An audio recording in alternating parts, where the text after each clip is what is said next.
Yo, today I want to talk about Hikikomori and the silent social crisis that is plaguing many areas around the world. Hikikomori was a term coined in the 80s to describe people who have a severe form of social withdrawal such that they isolate themselves for at least 6 months. Currently, this represents a staggering 1.5 million residents in Japan, split equally between men and women. And while this only represents a little over 1% of the population, this has led to significant implications for the country's current population crisis. Japan's population crisis is due to a combination of factors, including increasing numbers of hikikomori, low birth rates, limited childcare support in cities, and ironically, even the high life expectancies you can expect in Japan. This population pyramid from 2023 reveals a disproportionately high number of elderly individuals in Japan, so much so that this graph has been colloquially called the Gray Tornado. Contrast this population pyramid with that of the United States, which showcases a more even distribution amongst all age ranges. The effects of the Gray Tornado are further clarified by the Japanese population projection graph, also derived from the same site, which estimates the population to fall to 0 in 2100 if current trends continue. This population crisis has led to many challenges,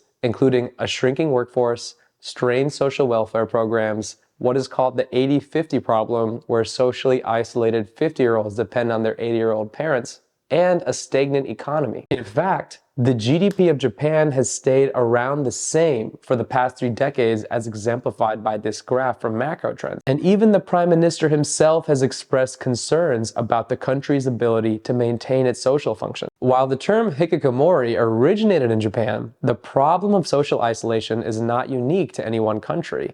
The COVID-19 pandemic drew global attention to the consequences and prevalence of social isolation. However, it's crucial to understand that this issue predates the pandemic globally. A survey conducted in 2014 on residents aged 12 to 29 in Hong Kong revealed that 1.9% of participants met the classical definition of hikikomori. Now countries worldwide are dedicating resources to evaluate and address this growing trend. Negative social isolation behaviors are universally recognizable, but the underlying causes can vary significantly among communities, requiring different strategies to address them. Collaborative research between Japanese and French scholars found that in France, hikikomori behavior was correlated with a lack of parental, child, and intra-community communication. Conversely, in Japan, the lack of communication between parents emerged as the main predictor. This practice is a growing trend due to many emerging socio-cultural factors, such as increasing numbers of single adults, a reduced appeal of dating and marriage,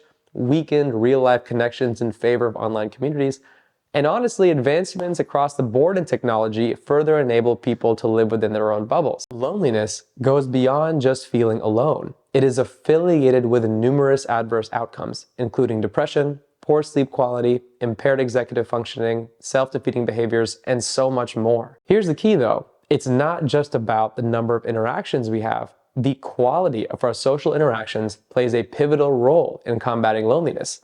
It's the depth, authenticity, and meaningfulness of our connections that truly matter. This is a hot ticket issue. The consequences of social isolation are far-reaching and touch every aspect of our lives. We cannot afford to ignore this any longer. Fortunately for us, there are numerous initiatives being conducted on a local, national, and global scale to reintegrate hikikomori individuals into society to combat social isolation and improve mental well-being. Japan, for instance, appointed its first ever Minister of Loneliness in 2021. Also in the country, support centers have been established to provide safe havens for the socially isolated to share their struggles and rebuild social skills. Additionally, various rent-a-family programs have been implemented, offering opportunities for more personal and friendly interaction. Just across the Pacific Ocean, right here in the United States, the U.S. prison system is also undergoing radical reform. Historically, U.S. prison systems were grounded in the belief of isolating people convicted of crimes from their community. In Connecticut and Massachusetts, the prison system is experimenting with policies to enable prisoners to maintain high-quality connections with their communities while doing time. These efforts are aimed to improve the mental well-being of prisoners and prepare them to reintegrate into society. So here's the final word. In the light of escalating concerns surrounding social isolation, both locally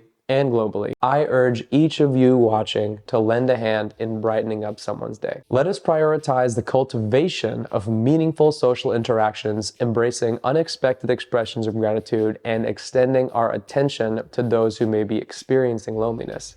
Just a little bit can go a long way. Thanks, and I'll see you next time.